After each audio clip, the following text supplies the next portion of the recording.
Tonight's stories. Sleeping on the couch. Cutting my son out of my life. Paying rent to my husband. Hello, everybody, and welcome back to the Comfort Level Podcast. I'm Maddie, and I'm here with... Brando. Sam. We did that perfectly, even though we don't have a guest today, but it's just the OGs. It's all of us. All of us here with you. Mm-hmm. You're our guest today. We don't have a camera on you. I hope you don't mind, but... So we do actually have a regular listener watching right now with us. Yeah, so if you could just introduce yourself in the chat for the rest of the commenters, then we'll know who the guest is, and we'll never cut to you. We'll never cut to you, We're but never going to cut to you once. Sam, be nice about it. we don't have a camera on you today. Yeah, you just don't have a camera. Yeah. And they're not wearing clothes. You're naked right now, which is weird. That's the only reason you're not being on. We can see you, and it's Sam, you can't weird. say that. It's crazy that you're naked right now. Okay, I don't know why in his imagination you're naked. In my imagination you're not naked. You have clothes on. The camera's not saying it. There's no imagine I'm looking at them naked. This is crazy. Wow. Is this like one of those like speech things where you're like kind of nervous and you're like not a nervous thing. Okay. They came to the studio, they knocked on the door naked, and they sat down in the chair. The only thing I wish, if this is true that they actually are naked, is like maybe like sit on your own couch naked. Like this is my couch naked, and they did bring their own plastic wrap, which was nice. And that's a good listener. But it's over their thighs. It's not under their thighs. That's my issue. And they're sweating under the plastic wrap. Profusely? A lot of sweat. Yeah. What should they say in the comments so the commenters know who the guest is? So we know who they are, and the commenters know who they are. The commenters also know. Oh shoot. Can we come back? No. I promise I'll have it. It has to be right now. It has to be immediately.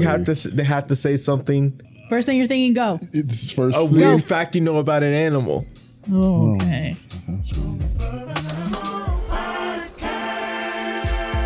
Just hit the like and subscribe. Just for that. I guess I'm the bad person. Yes. Like this first story. Okay, so this first story is from r/mildly infuriating. Oh. Am I a bad person for being upset that I won't get the tips that I worked hard for? No. Get your tips. What do we say? I pledge of allegiance to the bag. Okay, so I'm going to start with a text message first. Yeah, this was a group chat with all their coworkers, and the boss, the manager, sent this. Okay. Sending this message to all the employees. The pool tips we've gotten from last month won't be distributed. Janice's mom just passed away, and they could use it more than we do at the moment. I wish you all a good day. And they say, received this message from one of my managers. I don't know how to react or what to reply. I feel like a bad person for wanting to get my part of my tip rather than giving it to Janice. I'm struggling personally, and I've been expecting this money since last week to get some blankets, pillows, and dog food since I just recently moved into a new place. And all I have is a mattress, and I've just been eating ramen for the past couple of days as I was looking forward to getting my share so my dog and I could eat something decent. I feel like a horrible person for wanting my share since most of my colleagues agreed to give theirs when I called my manager. I don't know how to feel. I feel like I'm being selfish, but at the same time, my dog and I need to eat, and I could really use a fucking pillow. For me, you don't even got to justify. Like, you don't even have to tell me the sob story of, like, I don't have food or anything. Even if I'm perfectly fine, give me my money, and then I'll decide if I'm going to give it out to other people. It shouldn't be the boss's decision like, oh yeah, that thing you guys all work together. I'm making the unilateral decision to just make sure that the money goes to one person. That's crazy to me. It's like, who gonna pay my bills? Yeah, exactly. I got bills. You think I'm working for fun? I'm working just for fun? I'm like, is the manager's pay also going to Janice's mom? Or I'm actually still getting part of the tips too, but the rest of it for you guys, the employees, that's going to Janice. Yeah, no, I agree. I think, if you worked for something with the assumption that you were going to get paid that money, that extra pool tip money, then yeah, it should definitely be your decision on what happens with it afterwards. Not after you work so hard all month and then you realize, hey, by the way, what we owe you, we're not going to give you. And then because it would work on someone like me, I would feel conflicted. Yeah. But I think, this helps bring the reasoning back to, at the end of the day, like what you said, no matter what, that is my money. I should choose if I give it out to people or not. Yeah. But for me, it shouldn't, but it would make me feel bad. And it would make me feel like I'm being an asshole if I'm like asking for my money, which you're not. Which is why the boss did it that way to like knowing people would be like, Because my big thing is, cool, you can do that. At least give me my choice with my own money. Give me the tip and then let me choose to give some back if I wanted to.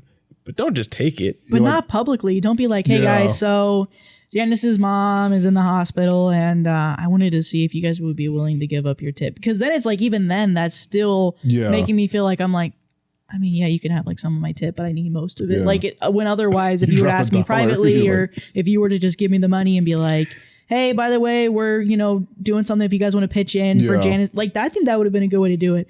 Everybody gets paid and then it's like, hey, by the way, we're doing something for Janice's mom. If you guys have any extra money, we're doing like a pool. Like next to the tips, like they're handing out the tips into a giant jar with a picture of Janice's mom in the hospital. And they're like, funeral funds, guys. Like really if anybody's interested. Also, I have the work schedule for next week posted. So if you want to just take that money and then drop it, you can grab the money and then put it in the bucket. That'd be so I'm going to give it to you first. Yeah. And I'm going to grab your hand. Owed to you and what we agreed upon when you signed the contract. You grab it like this and they're like, drop. Let it go. So you did it of your own free will. Yeah, I think it's only because it's tips too. Because you just think it is part of your wages. No one would ever say if you're getting just regular pay from your job and they're like, oh yeah, we're just cutting a section off to help someone else in your job. Hey, if you guys feel something about a job, give them more money. I don't know. Why does it have to be my money? Yeah. Right. How about job? You give Janice more money if you care that much about her. Why do the employees have to chip in? That's weird if you're not doing it. It's not coming from the employees. Because I'm like, I know for my job, like on a team, we have like pitched in money to like help with like a pregnancy, like they're having a baby or something going on with their family. We decided that though. It wasn't like our boss was like, you're doing this and you have to do it. Like, it's weird doing it that way. So I'm going to take your pay from Friday and I'm going to put it in this pool for Janice's mom. Yeah. Or for Janice, because her mom passed away. But you guys are cool with that, right? No. Everybody else agreed to do it. So. Everybody did? Oh, I don't remember you asking me. Yeah. Who is, like, I wonder what Janice is. To the manager. To the company, yeah. To the manager. I was like. Oh, I was thinking Janice was out of it. You think Janice is in on it? Janice talked to the manager. Was like, hey, manager. No, like, because what if Janice is another manager? Oh, that's shady then. Yeah. Because I think we're like coming with the thought that Janice is just an employee. Yeah, the same level. Yeah, just the same level. But what if Janice is a level ahead? Janice is the owner of the business. That I don't think diabolical is even the word I want to use. It's like, Janice, take the money you made from the company and put it towards something. Yeah. That I would be that's definitely perfect for mildly infuriating because I'm actually getting a little bit more than mildly. Yeah, I'm actually upset. That happened to me. Quit. Well, especially like at the end of the day, like OP's talking about, they really need that money. Yeah. So thanks. So just quitting wouldn't be it's like good decision. You want me to give this money? I literally can't. Even if I wanted to. Yeah. I have other things to worry about other than Janice's mom. I'm so sorry. Like, it's the whole, I think somebody says this in the comments too. It's the whole, put the breathing mask on yourself before you can help other people. Yeah. Mm-hmm. If you're already struggling, you cannot help other people right now. You need to worry about yourself. Right. And so top comment, somebody said, sounds like wage theft. And then OP said, on the group chat that we have, it seems like everyone agreed to give theirs, but I didn't. I feel like a dick for wanting to get mine. And then somebody else responded, doesn't matter. And then they put in quotes of what they could say. I'm really sorry, Janice, but without last month's tips, I won't eat this month. I cannot afford to donate right now. And then somebody else added another quote, don't set yourself on fire to keep others warm. Report this immediately. That's your money. You can then decide whether you give your money to Janice or not. And then somebody else said, yeah, and they have it in writing too. Like this guy just texted it. So you might be able to get something from it or report it at least. Well, did they ask for the money back? Because I'm like, it's still going a little far to me to be like, get law involved if you didn't even ask. Like, okay, can I don't think they asked for it back yet, and this was from 3 hours ago when I screenshotted it today. Because if they ask and they're like, no, then I'm like, yes, get lawyers involved. Mm-hmm. It sounds like the money's gone. The way they're like, somebody got to come up with my money. That's what I got to tell you. I'm like, somebody better come up with my money. Because that wasn't a decision for you to make. Yeah. Sounds like you're sleeping on the couch tonight, manager. Like this next story. On Janice's couch, they bought a new couch with the money. Ooh, somebody commented on the video that came out last week, but for us, it's coming out tomorrow. And it's Christy saying, "Let the hat prank live." Because that's the one that we talked about where it was the hat prank. And then Sam was like, maybe we let it die, right? And Christy responded, "Let the hat prank live!" Exclamation point, exclamation point, exclamation point. Oh, no. Wait, is that a real person? Yeah. There it is, Where's Brandon. this on? Is this on Patreon? Patreon. They're the only ones that have seen it yet. Wait, can you verify that it's a real person? It's not Brandon? They just commented it. So Brandon is here. He's had his hands crossed. I think you'd schedule a post. Schedule. I'm scared. This is going to be the long con. He gets on Patreon, poses as a member. Oh, you remember talking about that budget? I got one too. Oh my God. I got a whole marketing budget too.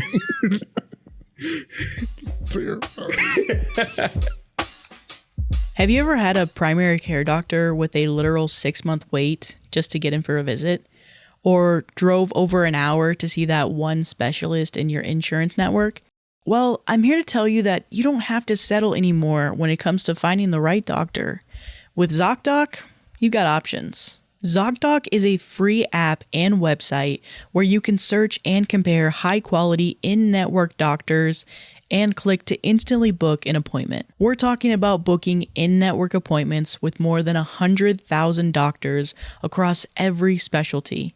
You can filter for doctors who take your insurance, are located nearby, and are a good fit for any medical need you may have, and are highly rated by verified patients. Once you find the right doctor, you can see their actual appointment openings, choose a time slot that works for you, and click to instantly book a visit. Appointments made through ZocDoc also happen fast, typically within 24 to 72 hours of booking. I use this, and you should too. Stop putting off those pesky doctor's appointments and go to ZocDoc.com/CLP to find and instantly book a top-rated doctor today.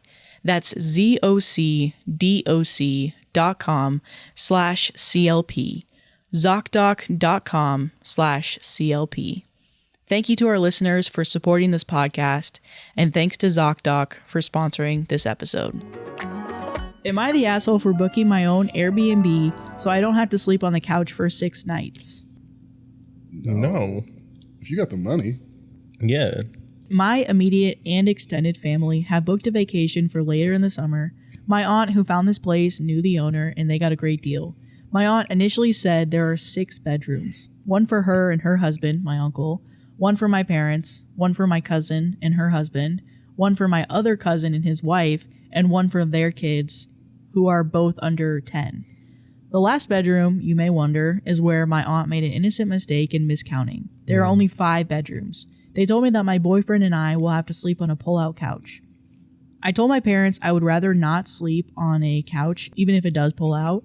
I also don't want to make my boyfriend sleep on the couch with me either for his own privacy. It's in the living room, which is in the middle of everything.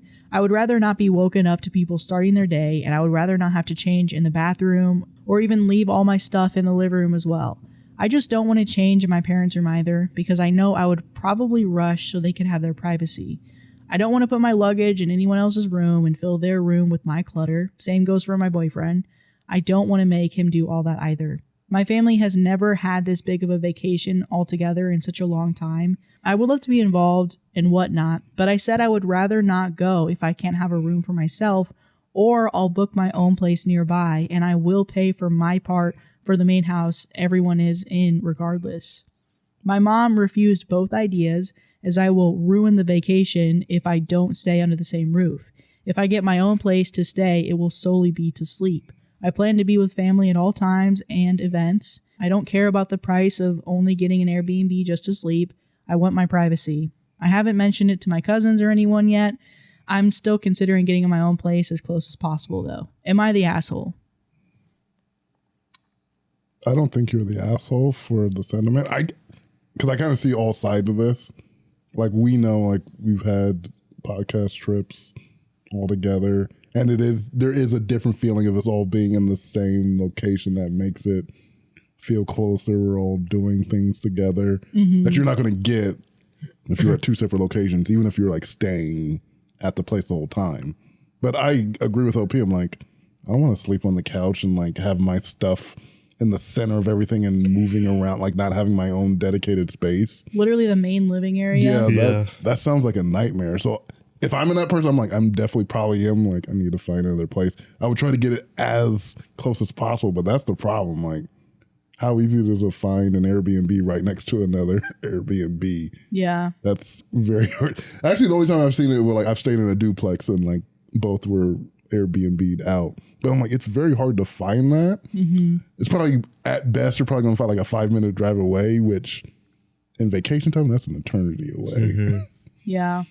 But I don't think you're the asshole for not wanting to stay in a situation like that. And especially if you're still even paying your part, because I wouldn't do it. Yeah, very accommodating. I would not do that. So you're being very accommodating. You're just like, I just really need my own spot. Like, maybe if you, especially voicing how important it is, maybe someone else can volunteer to be on the couch and I get their room, because that's how important it is to me that I'm willing to find another place. So if you guys want us all to stay in together, then maybe one of you sacrifice if it doesn't mean that much to you. If you and if you're not willing to do it, then why do you expect me to do it?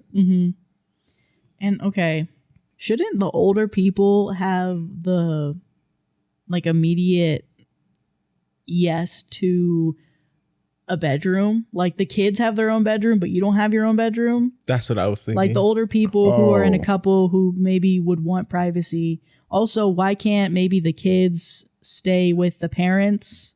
Right. But wasn't or it like a bunk or something? Even then, I'm sure she probably 'cause wouldn't how old mind were the sleeping in a kids? bunk. Under 10. Oh, for sure they should be sleeping on the couch. They should either be sleeping on the couch or with their parents. Yeah. Make And a I feel like fort. that could be an easily solved situation Yeah. of, so you're going to give these kids the priority of their own bedroom, but you're Right. going to have us sleep out. And I'm like, and I'm not even saying that's fair for the kids either. I mean, that sucks. But also it's like, I would Things suck like probably that. put them in the room first before I would find a place for the kids. Because the kids ain't paying. So No, the they're kids are not. contributing to this. No. Actually, you're right. Because I'm like, I totally didn't clock that. I would definitely put the kids out before I put these older people out. Yeah. I don't know. I just was like, couples, older people, something about it. It's like you would think you would try and find like a spot for them first. My thing is too, like, to a certain point, why does it matter if they leave or not, if they're still paying for their portion of the house, right? Did I get that right? Yeah. She's paying, so she's saying, I'm not going to stay at the house. I'll pay for my portion. And I'll pay for an Airbnb. So why does it matter at that point? Like, Because I get what I feel Sam like was the saying mom of is like, I want us to be together. I Yeah. think that's what the mom. I want to wake up and you're in the room and I Yeah. can, but it's at that point, it's like, well, do you want me? I'm telling you, I just want my own room. So like Sam was saying, either are you willing to give up your room or are we willing to try and work around the rooms? Yeah.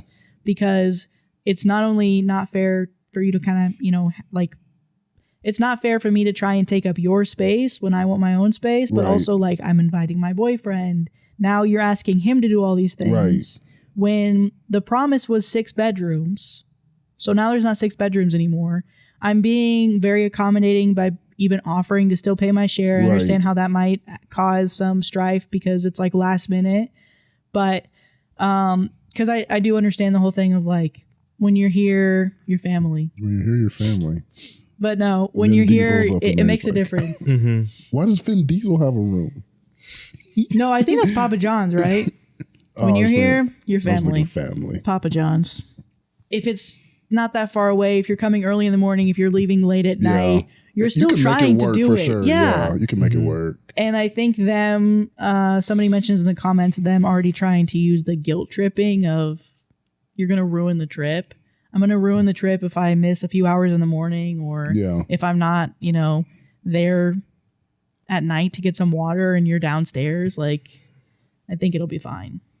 Even though I do know, because I resonate with OP, I definitely want my own space and like a situation like that. It's probably going to be a lot of time that I'm spending away. Because I think even about our trips where I'm like, in the morning, I'm showering, I'm just like, blah, blah, blah. And then I have to think about getting into a car and driving. It would probably throw another hour away from the whole situation. Mm-hmm. At least in the same house, you can just, you're done, you just walk out. Yeah, you just roll over and you walk out and you're like, hey, everybody. But I know there would be a lot of time just by a physical difference between the houses. Actually, yeah. Given the situation, now that you know there's new information that there isn't a bedroom for you, you're trying to fix the situation and they're like being like, no, you have to sleep on the bed. It's like, no, I'm not comfortable doing that. I'm not going to do that. I might not be here for as long as you wanted me to be here, but I'm still going to be here for all the events. I'm going to be here as late as possible. Yeah. I'm only going there to sleep, shower, stuff like that. That's it. And I'm putting all the onus on me. This doesn't affect you at all. It doesn't. Like I have to do all the things extra. I have to pay more money. I have to take the time to get to this place because I'm not saying you guys got to come where I'm staying. I'm going to where you are. So I'm doing all the work. You're just holding on to this ideal of like we all should be in the same house. I'm like, I don't think that's enough. Yeah, it's like, yes, there was an expectation that I was going to be staying here, but that was before we found out that changed. Things changed. And I'm trying to, I'm trying to go with it as well as I can, but just because things are different now, I agreed to staying here when things were, different terms. Now there's new terms and I don't agree with it anymore. And I just need to change it a little bit. I'm still going to be here. Just need to change it a little bit. So, but yeah, top comment, not the asshole. I noticed they're very quick to try and guilt trip you with you're ruining the vacation, but no one else has offered to fix this by taking the couch themselves. Go get your nice Airbnb. And then they responded, good point. So. I mean, don't get a nice one if you're paying the share of the just other one. Just the other Airbnb. Get a ghetto one. Get the worst possible one. It's just the room. Yes. Yeah, you can get that. Mm-hmm. Mm-hmm. Am I the asshole for blowing up at my sister for naming her daughter after a fungal infection? I'm tired, I feel boss. like siblings, you gotta say something. I'm tired, boss. That's crazy. So my 20 male sister, 27 female. Huh? It's gonorrhea. No, you're pronouncing it wrong. Yeah. Under my gonorrhea. So my 20 male sister, 27 female, and her husband had been struggling a lot with baby names. She was determined to find the single perfect name, even by the time of her baby shower, nearly 5 weeks before the due date. And she didn't seem any closer to picking something out than she was at the start of her pregnancy.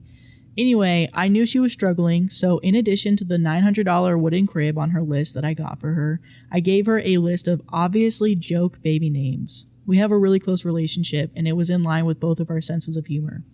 She's a nurse, and I'm a biology student, so all of the names were medications, infections, unpleasant animals, etc. That all sound like lovely girl names out of context. Some of them were a little bit obscure, sure, but I included some obvious ones like Viagra and hernia for good measure.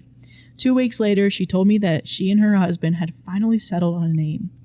Malassezia. The baby's name is Malassezia, one of the names on my joke list.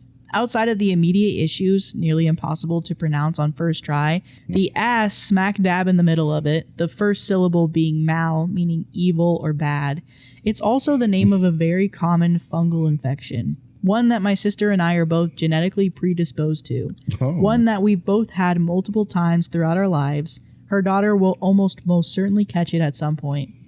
I pointed it out to her and she said that yes, she knew what it meant and she knew my list was intended to be a joke, but she just really liked the way it sounded. I don't think that husband knows what it means. I think he'd reject it if he did. She says that it's obscure and that no one will ever think twice about it. Except when when little baby Malassezia turns 14, finds a weird spot on her neck and goes on her phone to Google what it is. I told her that the name was completely unacceptable and I was shocked that she chose it.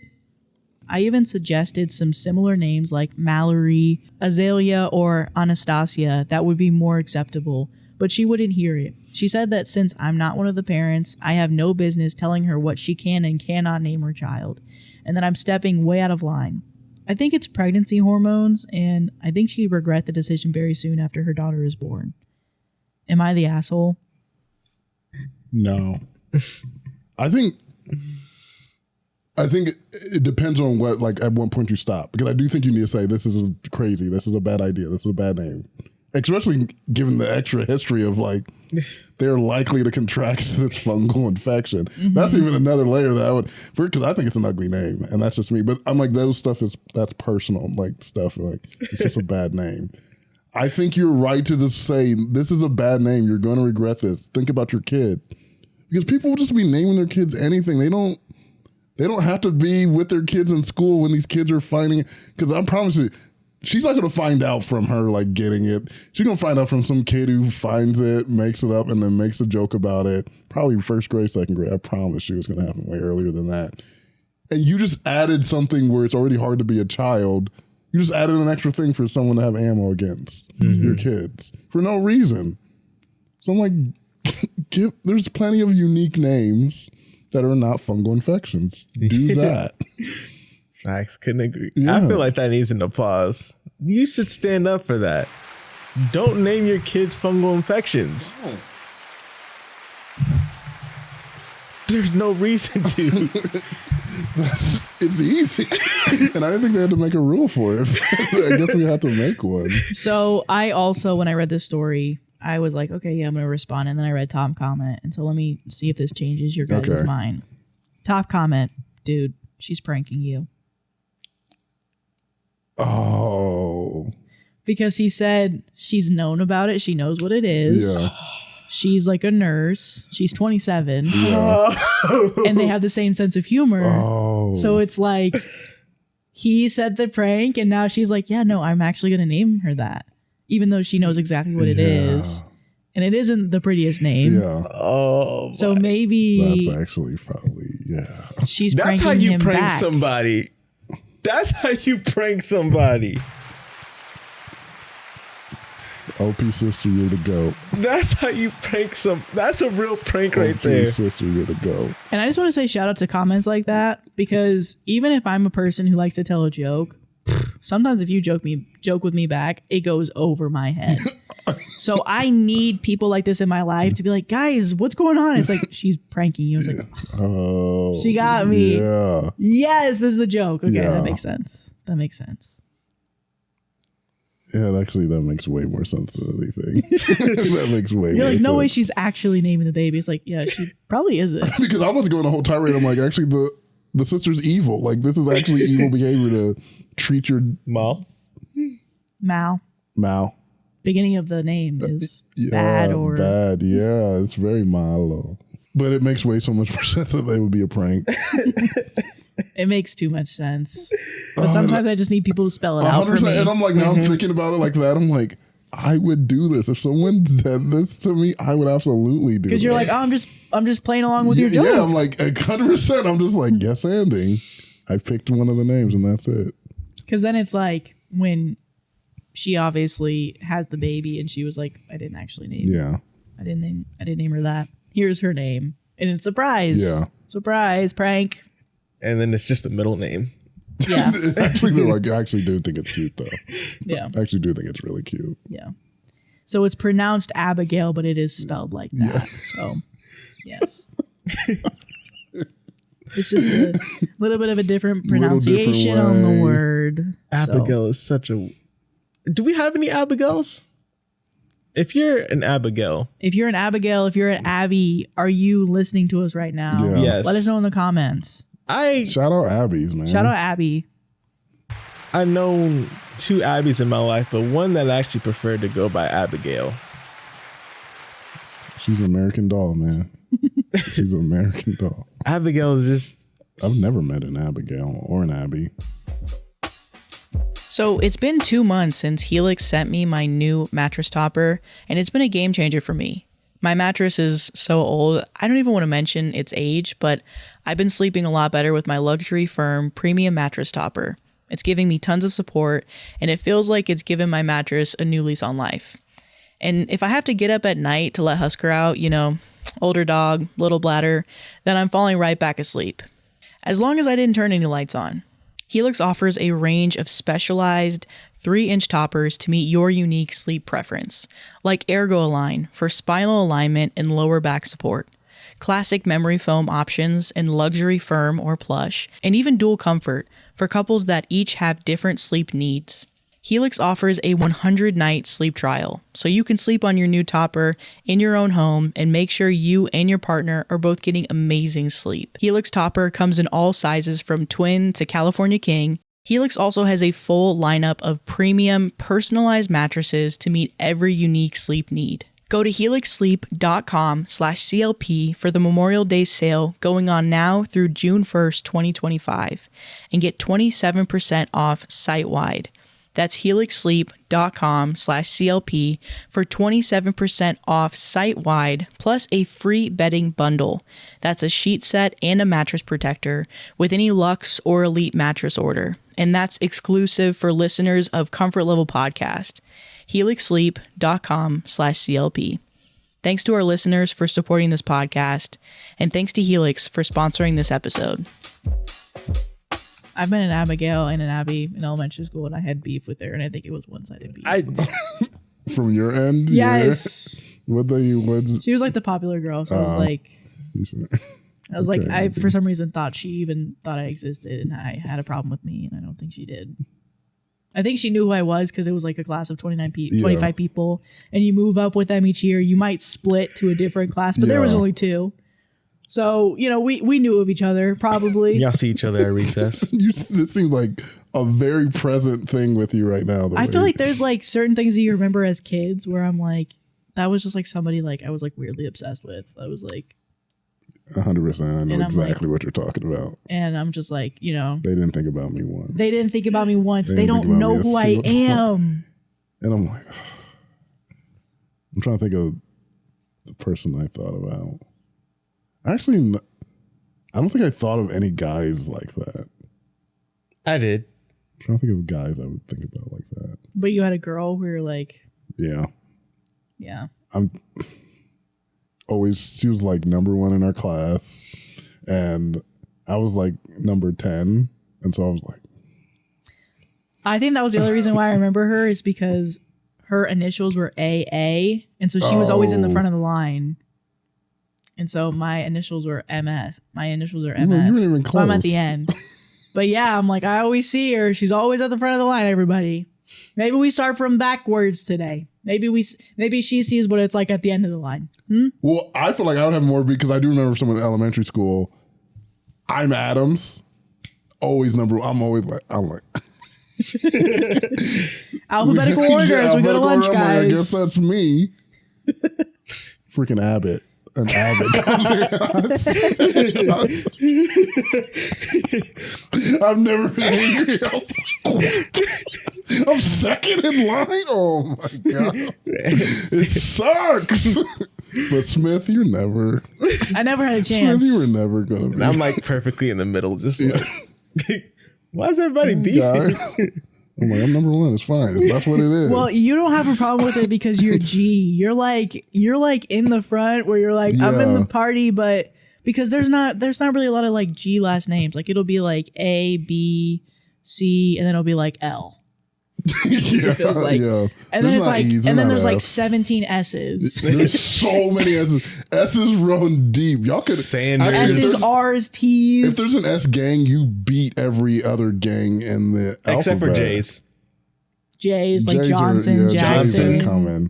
But I'm more scared of S's. I'm like, I'm not messing with an S. There's so many Smiths. Yeah. So many other S's too. Yeah. Because then it's like, not only am I an S, but my first letter, Madi, M is pretty far in the alphabet too. Yeah, it doesn't help so I'm like, MS. Okay, cool. Going by first names, that used to be my day. Like line up in alphabetical order by first name. And I was like, That was me, actually. When we went by first names, I'm like, what is this? What are we doing? This is actually stupid. Who's an A? I'm a B. A. I turned ultra conservative. I'm like, this is how it should be done. It should always be done by last names. It should never be done by. This is crazy. You're like, why are we changing the rules? Why are we changing things now? It's always been good as it's always been.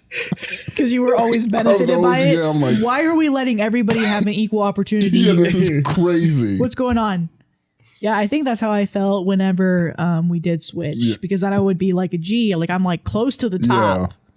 I'm like 4 people away. Oh, I don't like that. And yeah, and I bet you the A's hated it, but I loved it because it would be a random enjoy day. the brief time you're up front. It was so brief and it was so nice. Enjoy that. Wait till it switches back. It's so funny because the teachers are like, let's switch it up. Let's go backwards just to get other people. Me and the A's and the B's were like, They're like, I'm going to remember that. it's a day. Y'all get a day, okay? I got my whole life up front. You get a day. Have fun, Essence. I'm set up. Yeah. I'm an A. Hey, I'm good. My life's set. The teachers are just in the staff like, oh yeah, I did something spicy today. I just switched it up. I was like, let's just go by first names instead of last names. And then they're just so... Yeah. And then they're like, did you see that? You should have seen my kids' faces. The ones that were A's and B's. They were pissed.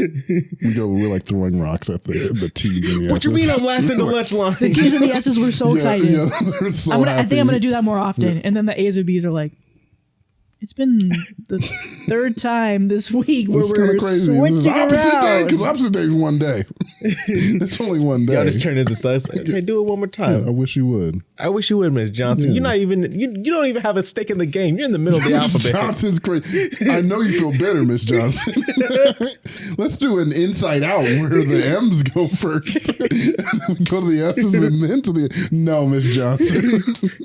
Mm-hmm. See that's why I know Miss Johnson. There's something wrong about you. See, she's switching up the line order, and I just think it's because you broke up with your boyfriend.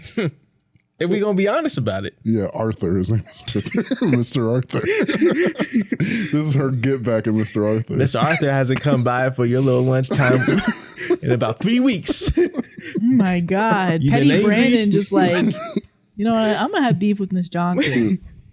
Forget Miss Johnson, man. You've been angry. You've been switching up the line order. There's no order in this class right now because of you, Miss Johnson. It's because she found out that her husband is forcing her to pay rent. Like this next story.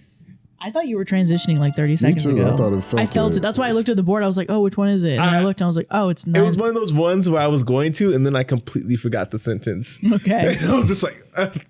just sit in it. Am I the asshole for finding out that I've been unknowingly paying rent to my husband and his mom for 2 years? Oh my gosh. I can't with these stories. How? You're married and they're trying to get over. How? Yeah. How? I, 31 female, have been married to Brian, 33 male, for 2 years. Right after the wedding, we moved into an apartment he said was a great deal from a family friend. We agreed to split rent and utilities 50-50 to keep things equal since we were starting fresh and wanted to avoid money fights. So I've been sending him $700 a month just for the rent this whole time. 3 days ago at a barbecue, I overheard his mom talking about how it's nice getting rent from Brian's place and how smart they were to keep it in the family. Turns out his mom owns the apartment and Brian's on the deed too. I had no idea. He's never told me. He just let me keep paying rent for 2 years like a clueless roommate. When I confronted him, he said I never asked and that I'm overreacting because we weren't overpaying, but I feel completely blindsided. It's not just the money, it's the secrecy. I told him I won't keep paying until we talk about a fair setup, and now he's acting like I'm the problem. Am I the asshole? Run. Get out of there. That ain't the man you want. If he's able to do that over money, I agree. That's oof. And then when someone can make you feel bad for being upset or tries to make you feel bad for being upset, that's definitely not a person you want to be attached to at all. Yeah, nah. He just exposed himself. You got to get out of that. That's not good. That's it. Yeah, because why the secrecy? Mm-hmm. Why the family friend? If you know it's you and your mom own it, why like? And you guys are married. You're married. That's the thing. I'm like, even if you're boyfriend and girlfriend, I think I'm less. I think it's still weird, but I'm like not as angry about it. But because they got married, and I'm like, what is the point of this? Yeah, And also, you own it. So I'm paying you $700. Are you doing nothing, or that's where I'm confused by? Like, I guess if they still have a mortgage, like, is he just like covering the rest of the mortgage, or is the mortgage? I don't know. I'm just like feeling shady about the whole thing. I'm like, what is this? Where does the money go then? Like, what do you? I think it goes to the bills, but from what she's saying, potentially, and what you're even saying, it sounds like she's the only one who's paying for the bills. Because if the house is paid off, like completely, then you're like just worried about property taxes. You're paying $700 like you are a renter, like not, like it's not going to anything really. It's just going to them. Mm-hmm. So it's like you're charging your wife to live in a house that you own already. Because it's like, why can't you just say, hey, yeah, like we're going to move into a property that, I own and my mom owns as well. You and I are both going to pay our fair share to just, keep the upkeep on the house. Yeah. But that's it. It's like weird That's that he's all like you have to making say. money off of Yeah. his wife and she doesn't know. Yeah, that sounds like, Actually, even if it is right, even if it's like fair, like actually $700 they are paying equally, the secrecy makes it weird. Like, because it could be doing exactly what you said, Maddie, where he's like, actually, yeah, that's $700 just the upkeep and all that stuff. But the fact that you didn't tell me, I'm like, why didn't you tell me? Mm-hmm. So now I have to kind of assume the negative because you lied about that weirdly, even if you are above board. Mm-hmm.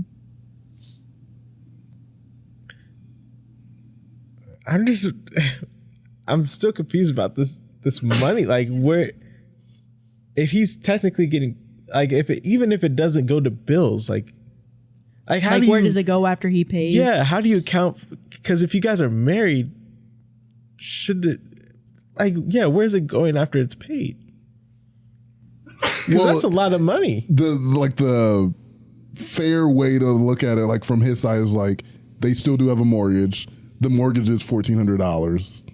She's paying $700. He's paying $700. He still lied about like what this is. Mm-hmm. Like he's lying about like, oh yeah, the mortgage, it supports me because me and my mom own it. She just knows a generic family friend. Even though also OP, I'm pushing back at that point when they're like, oh yeah, we're moving into a family friend. Who's a family friend? I'm asking, I'm like, this is the person I'm gonna live at this place with my family. I'm like, I can't know the name of the family friend. I would ask more questions at the beginning.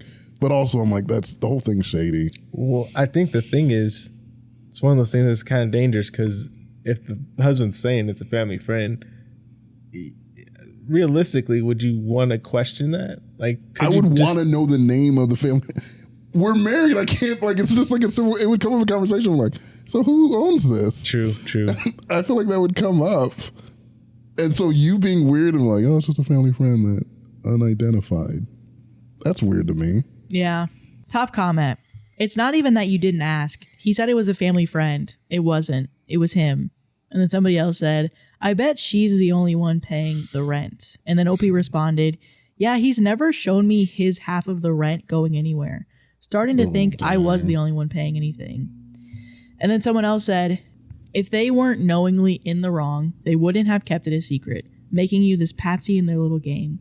Looks that way because it is. The paying less than market so you shouldn't be upset is a giveaway. You didn't marry a partner. Good luck with this one. Don't know how one would unring this bell. Not the asshole. And then somebody else said this. Facts. OP, : the bigger issue at hand is that your husband and your partner not only lied to you, but they also committed financial infidelity. Which by definition is when a partner in a relationship or a marriage lies about, hides, or fails to disclose information regarding money. Truth and honesty are the foundation of a relationship. True. Your husband knowingly and willfully breached that trust. My question would now be, what else have you lied about? Followed by, I don't know if I can ever trust you again. These are the hard questions you need to ask. Once trust is broken, it is hard to ever get it back. Good luck. Yeah, trust is lost in buckets, but gained in drops. Yeah. Is this the guy from the financial infidelity story? Is he out here again? My thing is, though, I mean, I don't know. Like, she said she never saw his half of the rent go in. Just being aware of all finances is one thing that I feel like trust shouldn't have to do with being aware of your finances. Like, oh, I trust my husband to put his half of the rent in. It's like, you know, people can forget, people need reminders, stuff like that. Like, you shouldn't put yourself in a position to not know about finances, especially with somebody else. I feel like there are a lot of relationships where one person's completely handling the finances without input from the other person. Yeah. Because I'm thinking even in the perfect intent, like you can trust your partner completely that they're not trying to screw you over, which I do genuinely believe, like, most partners are not trying to screw anybody. I love you. I want you to be good. For situations like that where I'm like, hey, we got two people. I can verify things. I can validate things. Like, that's why two heads are better than one. Basically, you're living like you're single. Like, the benefit of being in a partnership is you have two people to look at something, and you have your increased knowledge and your increased like everything to combine to make you better. Mm-hmm. Why just rely on one person? Yeah. Or like, if one person's going to take the lead on it, everybody got the passwords. Everyone can look whenever they want to look and see anything, because like, we're in a couple, man. Yeah. I'm an open book. This is our relationship. Mm-hmm. So yeah, check your finances, man. Yeah. Am I the asshole for cutting my son with a brain tumor out of my life? 3 years ago, my son, 25 male, was diagnosed with grade 2 astrocytoma, a slow-growing brain tumor that can't be cured. Doctors said he probably won't live past his 30s. Since then, life has been a nightmare. He dropped out of college and moved back in with us and fell into a deep depression. We tried everything to help him, therapy, support, just being there, but nothing helped. He stopped going to his appointments, stopped caring, barely left his room. Then, about a year ago, he suddenly seemed better. He got a job at a gas station, got a girlfriend, and moved in with her. But then he stopped returning my calls. We didn't know what was going on until my husband went to his job and was told he'd been fired months earlier for being high at work. We were shocked. He'd never touched drugs before. My husband went to his girlfriend's place. Our son answered the door, clearly high, smelling of booze. We found out that he's been using fentanyl. His girlfriend was pregnant, also using. He had been stealing to support his habit. We begged him to get help. He shut us out. We cried more than I thought was possible. About 6 months ago, he OD'd and almost died. He was hospitalized for 3 days. He promised to get clean, moved back home, and started rehab. We were so relieved. But it didn't last long. 2 weeks later, we caught him trying to steal money from our home safe. He swore he wasn't using again, just broke. I was so heartbroken, I gave him a little money anyway. I couldn't stand to see him suffering. He kept asking for more, and it became obvious he was using again. We confronted him and he left, moved in with his new friends. Yesterday, we got a call from jail. He'd been caught trying to steal a car. I completely broke down, and I'm utterly broken and filled with grief. My daughter is depressed. My husband cries every time I mention our son's name. I had to quit my job as I couldn't function anymore. Maybe the tumor is affecting his brain and behavior. Maybe it's the drugs, but I can't do it anymore. I hate myself for saying this, but sometimes I wish he were just gone. The guilt of even thinking that is unbearable, but I'm at my limit. I told him not to contact us anymore, that it was better if he didn't, and yet I lie awake every night wondering if I failed him completely. I don't even know what I'm asking by writing this. Maybe I just needed to write it all out and share it with strangers. Am I the asshole? Sure we are. Oh, man. And if you guys are still thinking, I can read top comment too, because I think top comment's pretty good. Let's hear top comment. Yeah. I'm leaving off a judgment. Your whole family is going through it, and I'm sorry. And it's super hard. Usually, I would be all for cutting them off until they have been sober a year, but your son might not have that long. No longer bail him out, absolutely. He cannot live with you or even enter your home, absolutely. But I would not cut him off completely. He dies 5 years from now, and what are you going to regret the most? Still seeing him and loving him and spending the time he has left with him, even though he is an addict. Or cutting him off and not seeing him until his funeral. My advice is to not invest so much energy into him or his addiction. Set firm boundaries. No bailing him out. No giving him money or anything besides non-returnable food. Literally Sharpie over the barcode. Maybe a swear word written on the top and no receipt. He cannot enter your home. Then meet him in a neutral location at times when he is most likely to be sober. Keep calling him to tell him you love him. Yeah. Yeah, I appreciate comment because I do agree with that. As a non-parent, as a person who's not a parent, I do feel like there are times where your kid is wilding out and doing the most, and especially being like bringing them into this world and you love them so much, it's hard to watch, it's hard to see, and you feel like you just don't want to deal with it. I do feel like your responsibility is always to show love.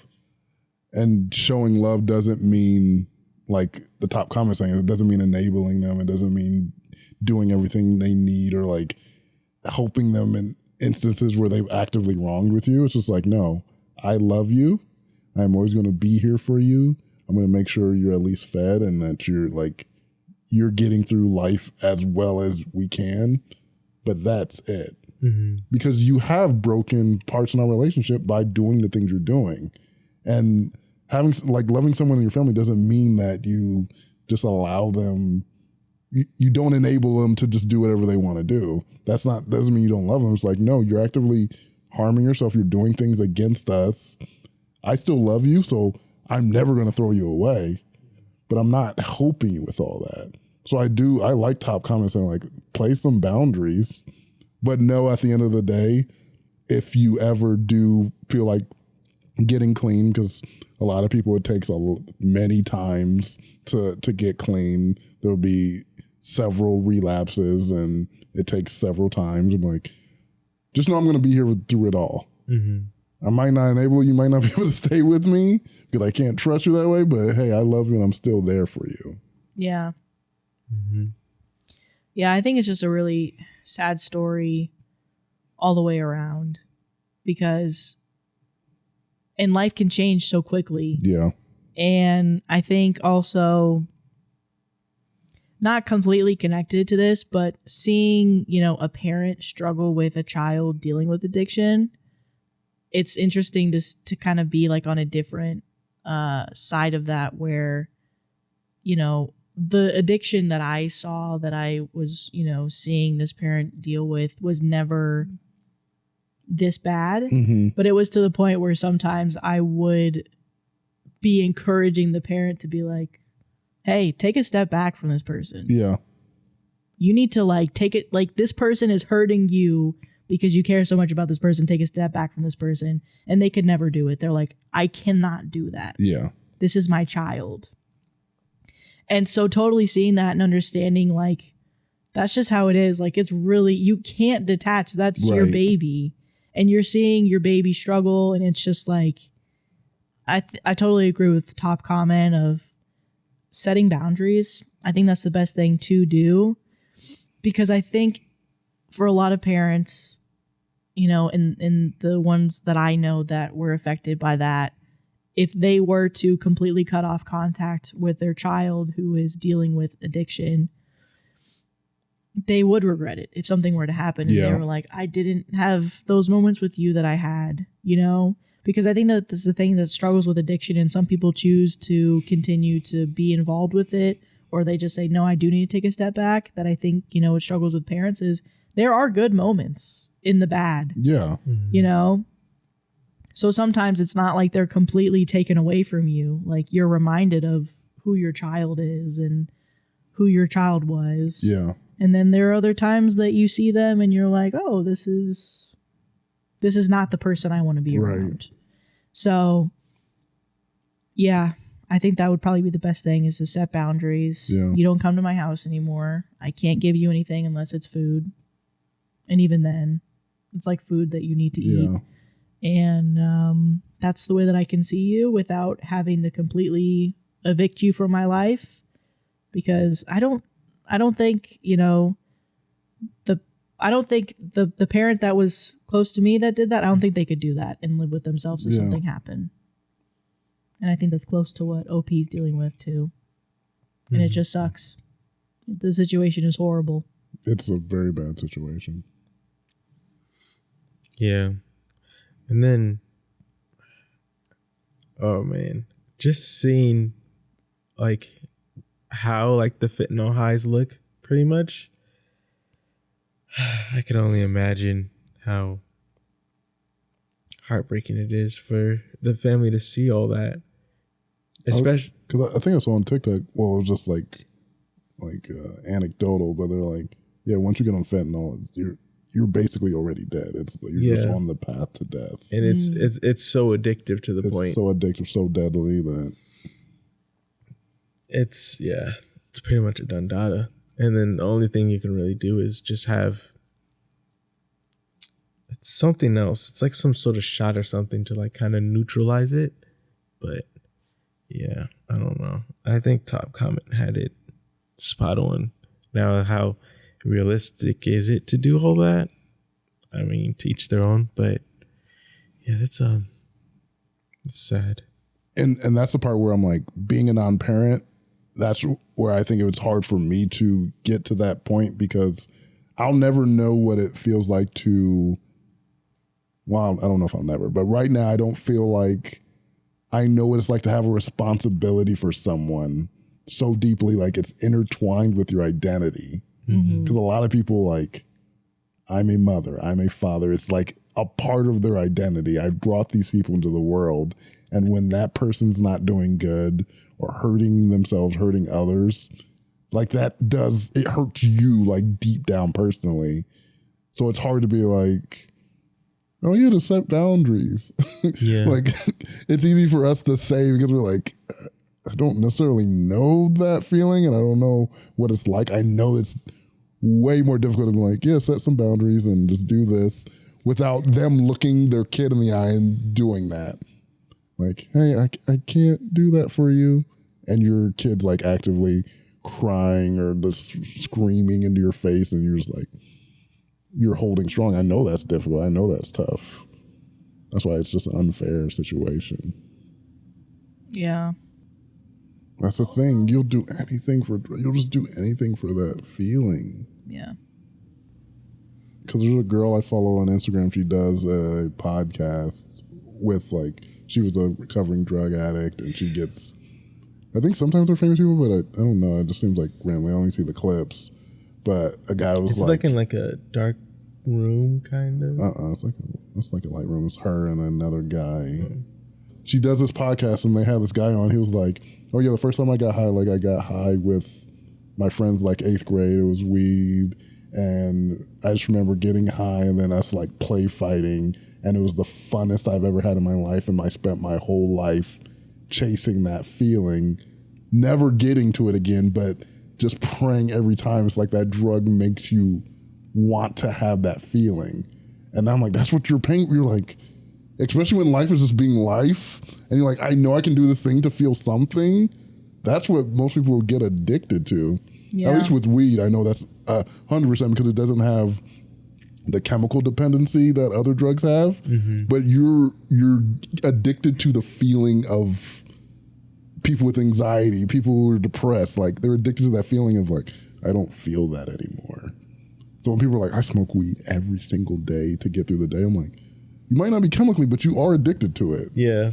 That is you're addicted to it. And if you can't stop and you have to pay money out the wazoo, I'm like, you're addicted to it. It's just, it might not be crack cocaine. You might not die from this, but I'm like, this is bad. You're dependent on something to get through life. Mm-hmm. Now that you say that I think that might have been why, after I had one of those good nights drinking, when I first turned 21, that I was like, oh, okay, this is fun or whatever. And then I didn't know what I was doing, and I took it to like a crazy level, and I like basically got super sick. And I never drank again after that. But I remember one of the reasons why I even wanted to drink was because it was like, and I drank for the worst reason too, which was drinking to get drunk. So not even just drinking to enjoy the drink. That's everyone's reason. That's because you don't realize it's like that's the worst thing you could do. But I think I had like one good experience being drunk, and I was like, oh, this is funny. This is like whatever. And then I think after that, I was like, yeah, I'm just gonna like drink to get to that. And then it's like you're saying, that I feel like depends on so many different factors. It's not just the alcohol or the drug. And I didn't realize that. So you saying that, I'm like, that makes sense. Thankfully, I had bad experiences with alcohol, so it didn't last very long. I know it. That's what sucks. I'm like, some people are just unlucky. It hits the right brain centers where like they're done. Yeah. They can't even do any of that stuff because it hits the right thing. And they're like, I'm stuck on this. And other people can have one bad experience and like, okay, that's not for me. Yeah. Yeah, even you explaining that, because I would say I had a similar feeling, but like sober. And it was... You get high on life. The first time I went ziplining in Mexico, I always talk about it because it was that thrill of like... It was like right between scared and having the most fun ever. Yeah. And I always chase that type of thrill, but I've never had it like hit like that. Like I was really close with the ATVs, but I was like, that's why I wanted to go faster. I was like, if I just go like a little faster, I'll be scared. And that's where I want to be. Well, that's like danger junkies. There's people who are addicted for dangerous things, and they like need to ramp it higher and higher to get closer and closer to that feeling. You're trying to bring up that adrenaline. Yeah. Like that's another thing that people get. We can get addicted to anything, dude. Because it's just like all about how it hits our endorphins and that dopamine. You're like, I'm chasing that. I want that hit. Am I the asshole for refusing to recover at home after surgery? I, 29 female, am really disappointed with my husband, 30 male, and furious at his mother, hag-aged female. Yeah, you heard that right. Hag-aged. That's crazy. Oh, wow. That's mean. That's so mean. You're the asshole. For context, my husband is from the West Coast, where his mother still lives. He moved to the East Coast for college, and that's where we met after graduation. In the start of our relationship, she would visit 3 to 4 times a year and make him take PTO so he could entertain her throughout her visit. After 2 years of this, while we were still dating, I asked him how we are ever going to go on vacation together if his PTO is spent at home visiting his mother. We agreed to save PTO for a trip to Europe we took in 2023, and he agreed to tell his mother he couldn't take off time from work anymore every time she visited. In my last job, I was able to work from home 4 days a week, and every time she visited, she sulked all day like a puppy who had her toys taken away. But once my husband came home, a switch flicked and she was happy and clingy again. So here's the issue now. Husband and I moved states about 6 months ago, closer to my family. I have a new doctor who recommended me for a surgery that my old doc kept putting off. It's not a complicated procedure, and it will greatly increase my quality of life for decades. My mother-in-law decided she's due for a visit and wants to explore our new town, and she'd come to help around the house while Opie recovers. I'm going to be out of surgery and in pain, and I really don't want to put up with her energy. However, we agreed with my husband saying this isn't a sightseeing visit. She's here to help out, cook, clean, laundry, etc. So I can rest and recover. She can come for a proper visit later in the year. My husband dropped me off at the hospital on Wednesday. It was meant to be surgery and then overnight at the hospital for observations. On Thursday, the doctor told me that my labs were not where he'd like them to be and I should stay another night for observations and new lab work in the morning. I called my husband and told him that I'd hopefully be home the next day over the phone early afternoon. He did not visit at all on Thursday. On Friday, I was discharged and I called my husband to tell him that I'd be ready to go in about an hour. It went straight to voicemail and I figured he's probably in a meeting and I'll try again in a little bit. After calling a few times over the course of over an hour, I called my sister, who was lucky enough to be excused from work for the afternoon. Many thanks to her understanding boss. She drove 90 minutes to come get me and took me home, and the house was in shambles. Laundry basket on the dining room table, the litter box not cleaned since Wednesday morning, days of dirty plates in the sink, etc. I just broke down crying. She packed me a bag and took me over to her apartment to recover for 2 weeks. On Friday night, my husband called me asking where I was and that the hospital said that I was already discharged. He had been on a hike with his mother and there was no cell service, so he missed my calls, which also meant he took PTO for his mom's visit again. Obviously, I can't ban him from taking PTO, but wouldn't you rather spend that freed up time with your wife at the hospital instead of on a date with your mom? I told him that I no longer feel comfortable recovering in our house and I won't be returning until it's thoroughly cleaned and his mother is gone. He's calling me the asshole because his mother just wanted to get to know our area and I wasn't able to leave the hospital anyway, and then I was making a big deal out of this. I yelled that he essentially abandoned me at the hospital and entertained someone whose being here was supposed to make my recovery easier, not more stressful, and that she was here for support and not on vacation. Maybe it's just the pain and the pain meds, but am I in the wrong here? Is this a stupid hill to die on?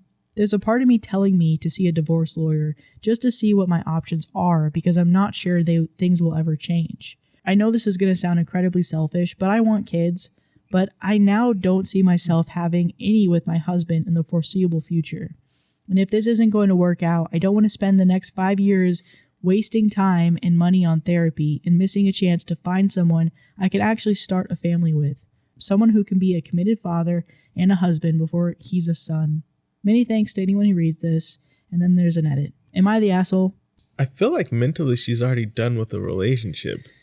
Just the way in which she's speaking about the family. Mm-hmm. But before I get too far into that, no. Yeah. No. But yeah. I don't think she's in on this family at all. I mean, yes, she's frustrated, but even talking about like the way she's describing the mother and what she would do when she came over. So she definitely has an affinity towards the mom. And then just the way and how frustrated she is with how, I guess, he operates with his mom. I don't think it was gonna. Yeah, I just feel like she's just frustrated with the family in general. This was just one situation that's going to be many more because she's already frustrated.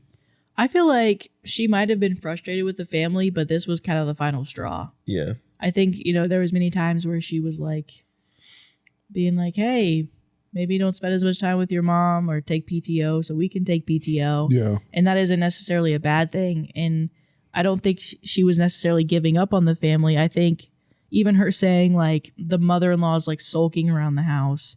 This mother-in-law sounds like she's like deeply like intertwined with her son. Yeah. In a way that isn't really fair to her OP as the partner. Mm-hmm. And I feel like the son not seeing that to be like, hey mom, like I love when you come visit, but it's not just me here. We should all be together. We should all be doing something. I can't take time off. Come over on like a weekend or something. We could all spend time together. Or like every once in a while we can have like a mother-son thing, but this isn't going to be all the time. Right. I understand that I'm important to you in your life and you're important to me in mine, but this is taking away from my relationship with my wife, who I should be putting as a priority over my mother, at least in most circumstances. Yeah. It's you and me against the world, wife, not me and my mommy. I don't know. That's how the song went. What's the song? All I need in the world is sin is me and my mommy. Me and my mommy. All I need in the world is sin, Me and my mommy. Me and my mommy. That's good. Yeah, that was good. But yeah, I don't know. I feel like it's like she's kind of fighting for time for her husband, but it's with the mom. Like, yeah. The mom is overstepping a little bit, I think, here. A little bit. And then the whole reason why the mom is there, the mom is, listen, mom, there's certain reasons why you are here. I get it. You want to hang out with your son, but there's certain reasons why you're here.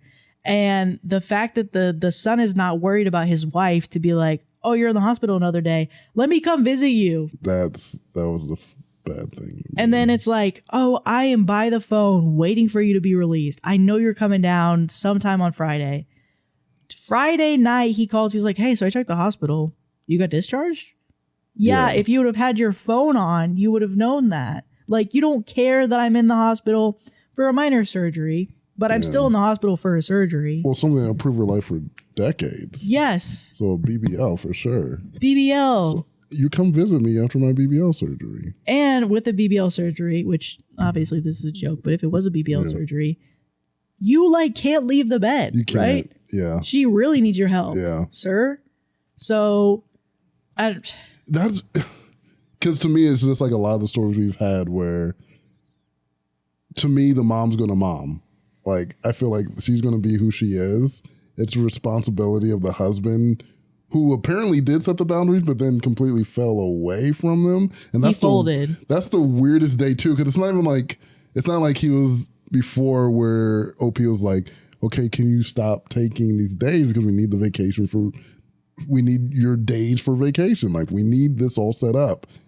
If it happened at a normal time, like OP was fine, OP was just working, and the husband did it again after saying he wasn't, like, that's bad enough. But doing it in her time of need, when needed surgery, to even go to a place where like, oh, I don't have cell phone reception while my wife is in, like, that's such an irresponsible thing to do.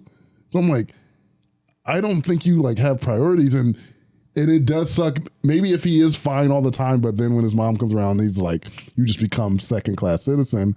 I don't want that in my relationship. No. Like, I need you to prioritize me, especially in times when I definitely need you.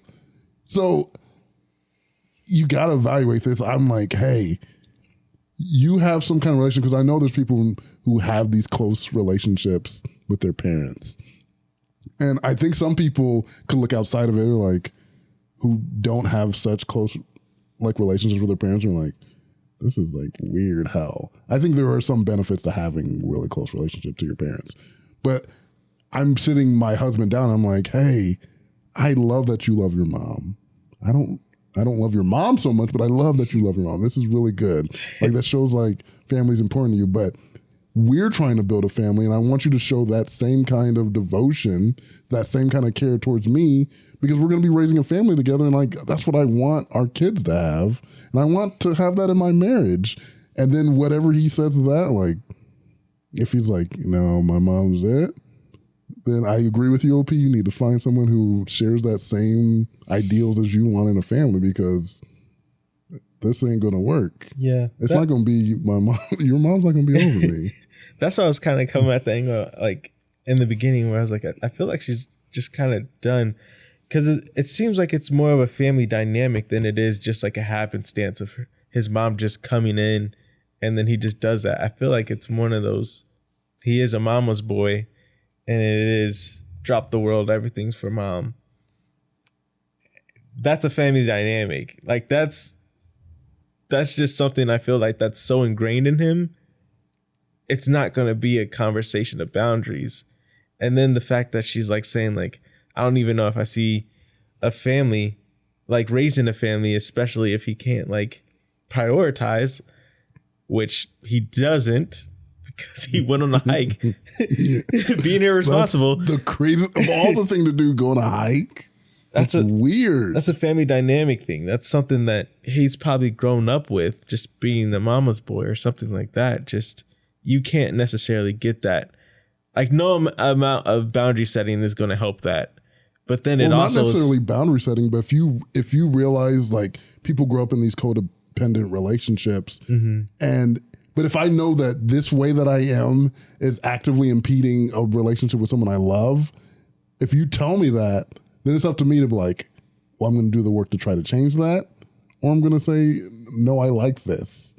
And I think that discussion needs to be had to find out where the husband is.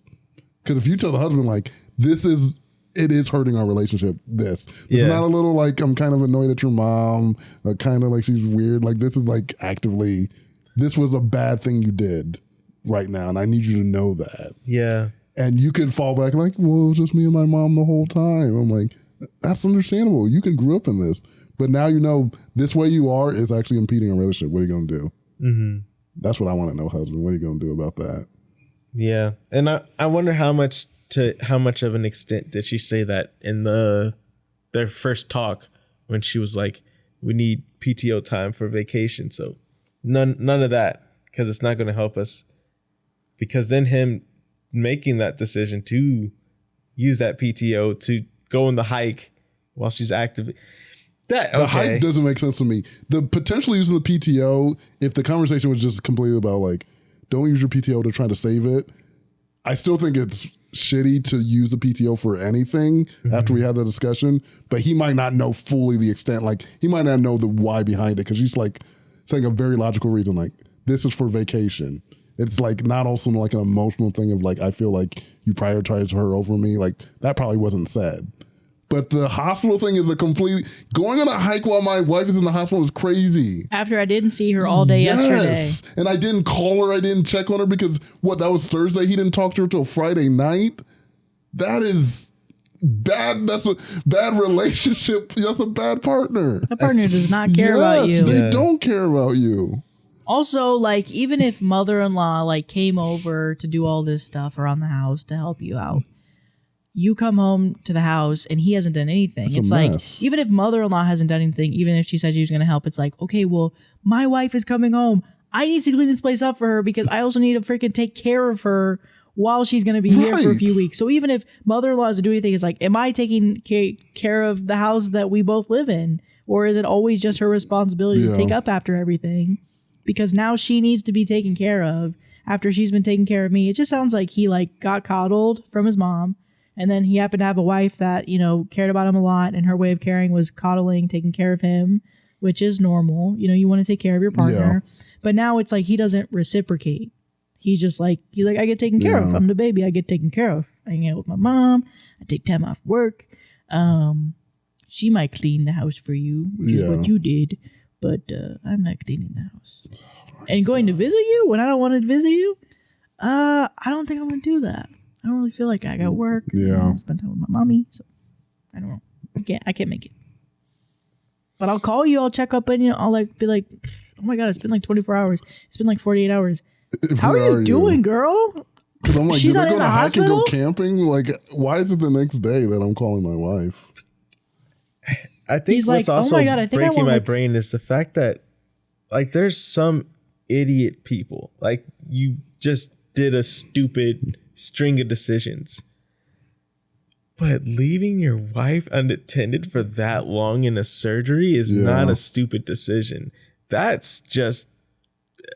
That is an active choice. Because he wouldn't have known she was supposed to be gone that Thursday. She's supposed to check out that Thursday.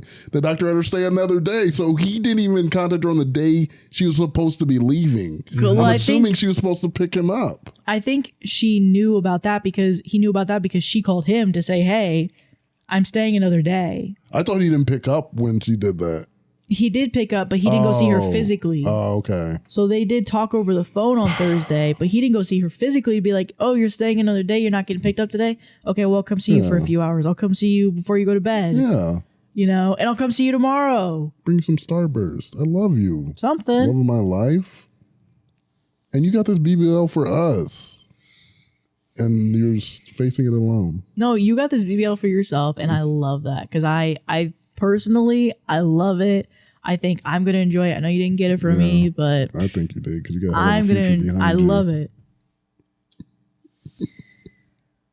All right, so the edit is. I actually don't like BBLs, to be honest. Thank you, everyone. I stepped away for a while, and I came back to a lot of support. I think it's time to put my big girl pants on. Unfortunately. It was a BBL. Yes, you got a few sizes up. Yeah. Had to get.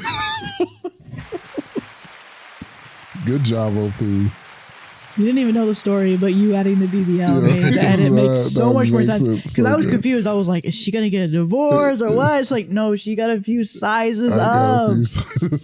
Because she got a BBL. Yeah. Good for OP, man.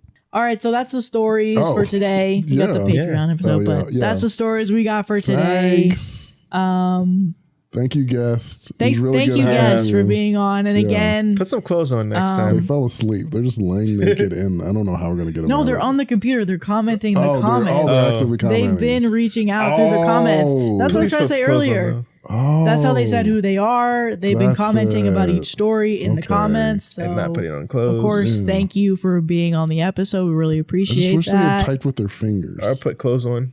I don't know what angle Sam's trying to go for here, and it's not good. It's not staying in. I mean, if you enjoyed it, person who's on the podcast, Yeah, let us know. They loved it. But I don't enjoy it personally myself. I've been trying to talk around it for a while, and then Brandon's like freaking Switzerland. He's not in it. And He's I've like just been going not more saying it. into it. No.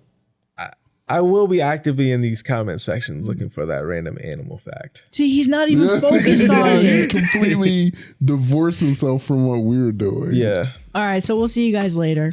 Bye. Bye. Just hit the like and subscribe. Just for that. Subscribe.